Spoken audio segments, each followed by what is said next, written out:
Günhan epilepsiyaya əlvida dedi. 3 yaşından Şəki şəhərindən bizə müraciət etdilər. Əsas şikayətləri gün ərzində baş verən epileptik tutmalar idi. Epileptik tutmalarını biz rahat şəkildə aradan qaldırdıq.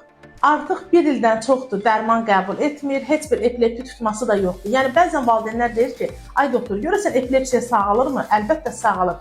Günhan da artıq bizim bir nümunəmizdir. Bir yox, yəni sağalan bir sıra xəstələrimiz var. Onlardan biri də Şəkidən gələn Günhan balamızdır. Əvvəllər epileptik tutmalar nə şəkildə olardı anası? Əvvəllər epileptik tutmalar doktor belə qıcı olmalar şəklində ellərini bərk yumurduq. Bəzən səs də çıxarırdı, qışqırırdı, çağırırdım, eşitmirdi məni.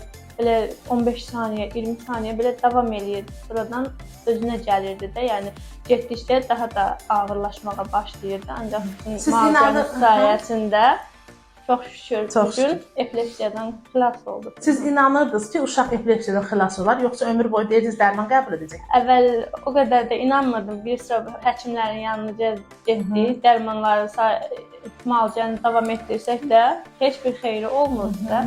Getdikcə ağırlaşırdı. Sizin yanınıza gələndən sonra sizin müalicələrinizin sayəsində inandıq. Yəni. 1 ilə yaxındır ki, bütün dərmanları çəkmişik və çox şükür ki, heç bir narahatçılığı da yoxdur Günhanın epilepsiya barədə. Çox şükür.